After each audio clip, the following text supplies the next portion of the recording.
Hola, bienvenidos a Ellie's World. Para variar un poco, en este vídeo voy a hablar en español porque voy a hablar de mi experiencia como profesora en España. Y quiero daros 16 consejos o cosas que tendrías que tener en cuenta si quieres ser profesor.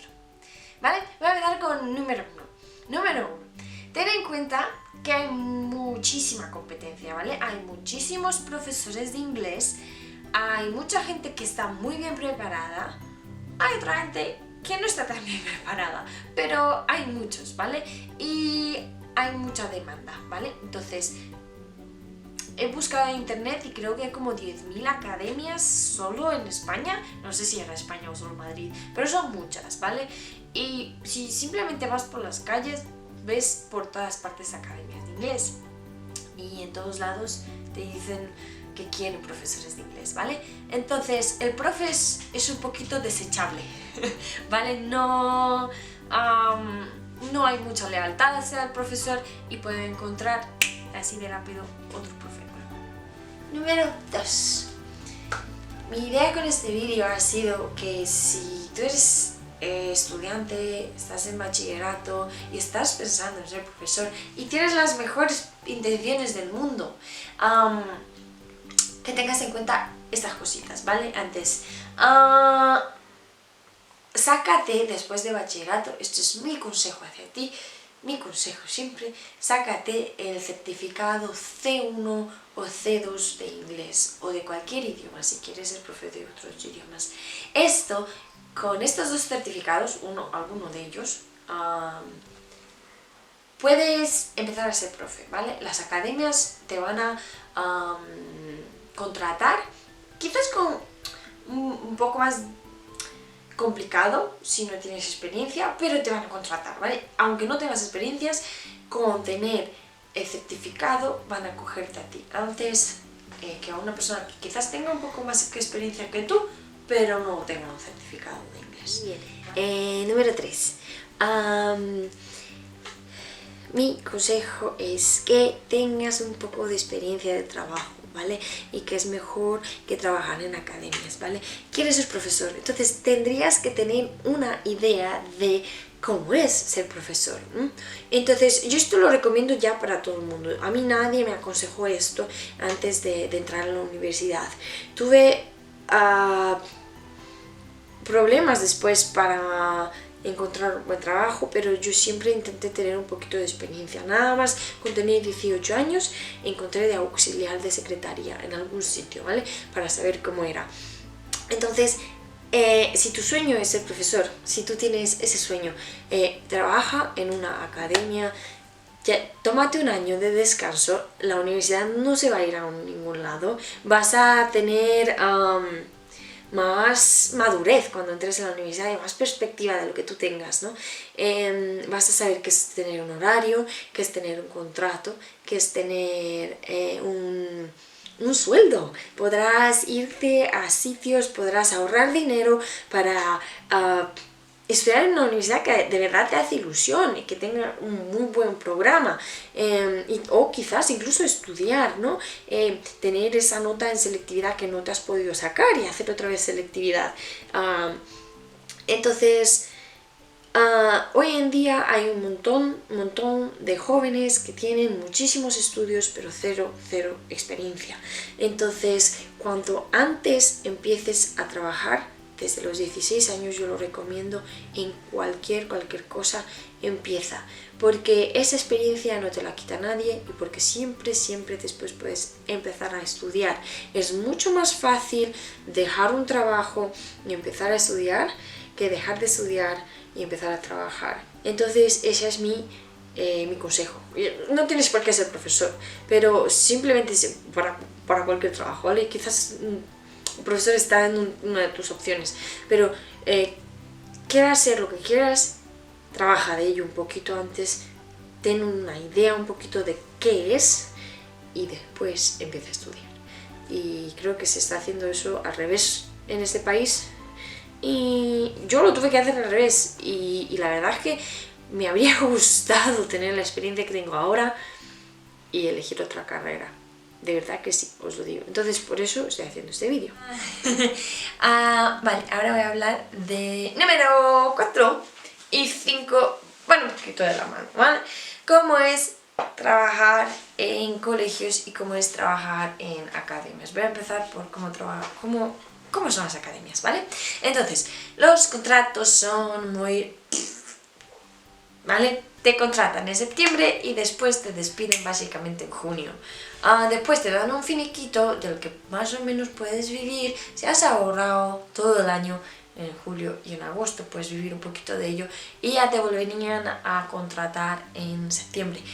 Creo que por ley puedes trabajar así 2 o 3 años y luego te hacen más o menos indefinido, pero el contrato tampoco es mejor, ¿vale? Entonces, las horas. Muchas veces hay academias que te dan un montón de horas porque tienen alumnos y otras que te dan muy pocas.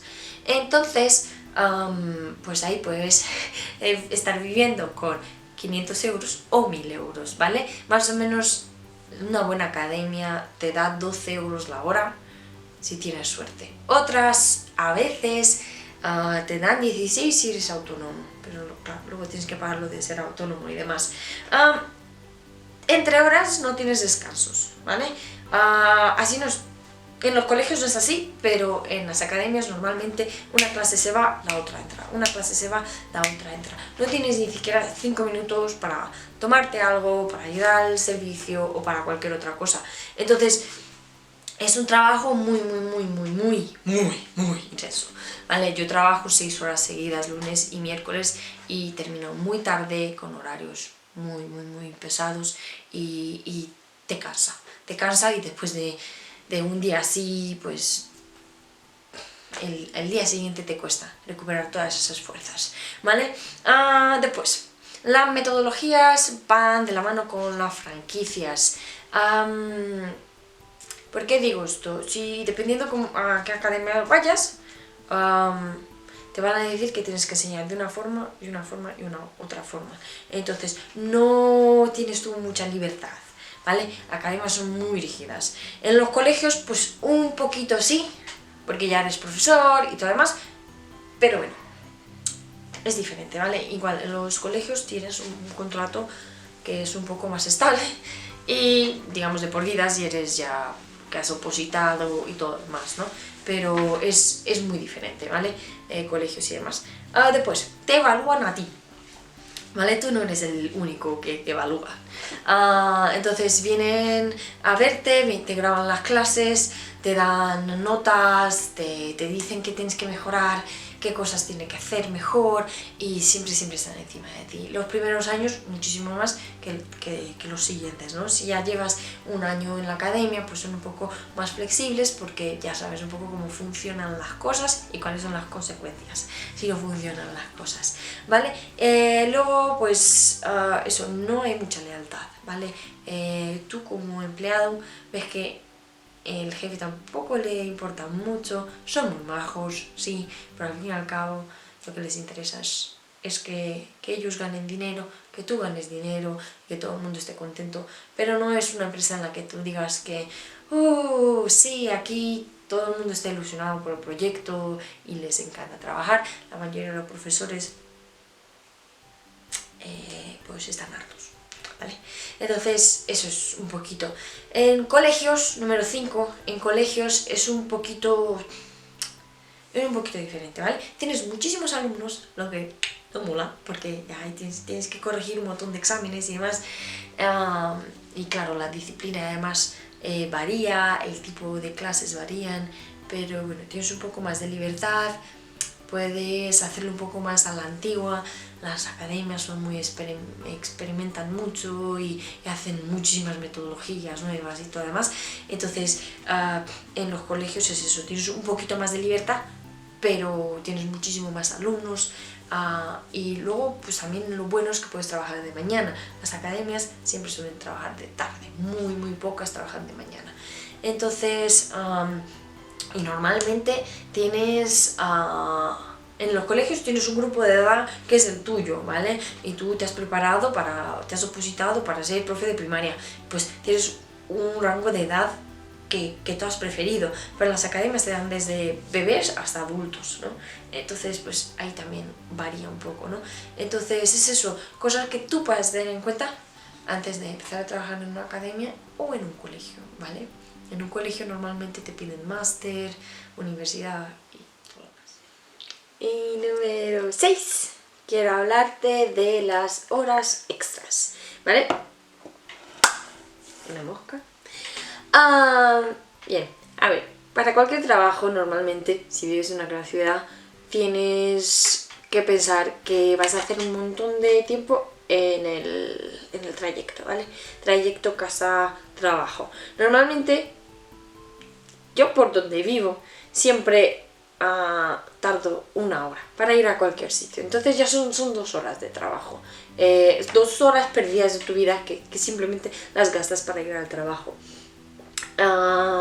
Así que tip para el futuro: encuentra un trabajo cerca de casa o múdate cerca de tu trabajo, eso te ahorrará mucho. Otra cosa, tienes que preparar tus clases, ¿vale? No simplemente preparar las clases que tú piensas, sí, hoy voy a dar esta página y la otra, no. Necesitas una planificación, cada trimestre tiene su planificación, tienes que saber qué páginas vas a dar cada día, porque así pues tienes todo mucho más estructurado y no tienes que pensártelo cada día, ¿no? O decir, no voy a poder terminar el libro.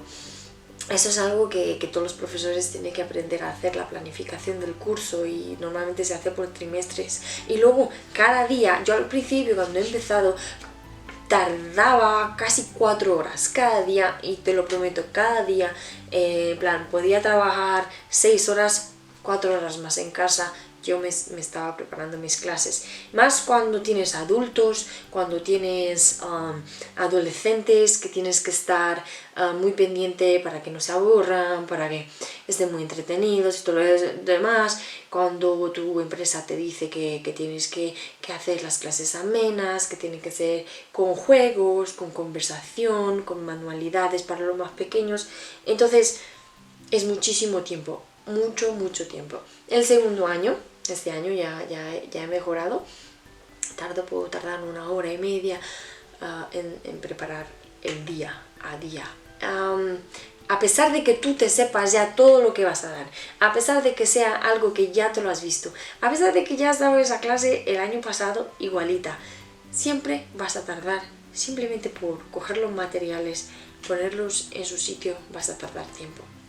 Después, nadie te habla de las correcciones de exámenes, las notas, simplemente pasar las notas desde el papel de los exámenes hasta el boletín de notas es un horror.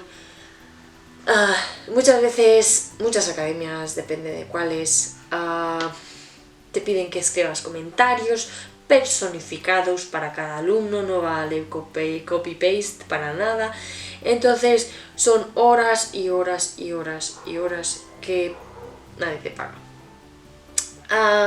Después también tienes que corregir los writings, los deberes, tienes que corregir los exámenes que hagas cada unidad.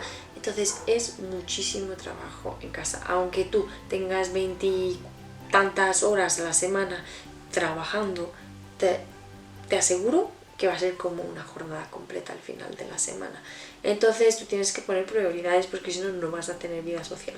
También es verdad que con los años se hace un poquito más llevadero, pero luego te vas hartando más con los años. Entonces ya no es tan llevadero porque ya estás muy harta de todo eso. Y porque no te ves como que la empresa cuida de ti, no te ves que tienes valor, básicamente, que nadie te aprecia, que nadie te da las gracias. Y aquí va a entrar en el número 7, que es la promoción dentro de la empresa. Entonces, algunas empresas dan como premios para los profesores o incentivos y demás. No son los más justos, no son los más equitativos, no tienes promoción, no puedes decir, pues el año que viene si hago esto y lo otro me darán más sueldo. No, mejorará mi contrato, quizás. Entonces es un trabajo bastante temporal, bastante precario, y que yo personalmente no le veo muchos beneficios, aparte de ver mi sueldo fin de mes en el banco y que me pagan la seguridad social. Que esa es otra, muchas academias ni siquiera te pagan la seguridad social. muchas, más de las que te imaginas, y muchas prestigiosas contratan a profesores sin contrato, sin papeles y cosas así. Entonces hacen muchísimos trapicheos y se te quitan un poquito las ganas de tratar con gente así. No todos son iguales, entonces tienes que ir yendo con los años e intentando mejorar un poquito tu situación, ¿no? Entonces yo aquí estoy hablando más de mi experiencia en academias. He tenido experiencia en un colegio, pero fue en Guinea Ecuatorial, eso fue un poco diferente, pero yo lo que me estoy centrando ahora es academias en España, y aquí voy con mi último paso, mi último tip, que son las vacaciones. Las vacaciones son relativas, ¿vale? Porque tienes que corregir exámenes, escribir los informes, que ya he hablado de eso. Entonces es más o menos, mira, da las gracias porque no vas a ir a trabajar, ¿vale? Pero en casa vas a trabajar. Lo que no trabajas en el colegio, entonces no vas al colegio, no tienes que tratar con los pesados de los alumnos o con los pesados de quien sean pesados, ¿vale? Que no quiero llamar a nadie pesado, pero son pesados. Entonces tienes muchas deadlines, tienes que planificar un montón, no tienes tiempo libre, ¿vale? Entonces es un trabajo que chupa mucho de tu vida personal, y la mayoría de los profesores, después de, en plan, sus primeros años de trabajar, un porcentaje muy grande dejan de serlo. Por eso te digo esto, antes de hacer todos esos estudios y decidir después que no quieres ser más profesor, piénsatelo bien, ¿vale? Porque es un trabajo muy duro, poco valorado, incluso socialmente, y que te cambian, ¿vale? Entonces en el siguiente vídeo voy a hablar de más consejitos, ¿vale? Y espero que hayas disfrutado de este vídeo, que haya sido bastante informativo, y si quieres que haga vídeos sobre cualquier otro tema o tienes alguna otra duda, deja los comentarios abajo y no te olvides de suscribirte a mi canal. ¡Chao!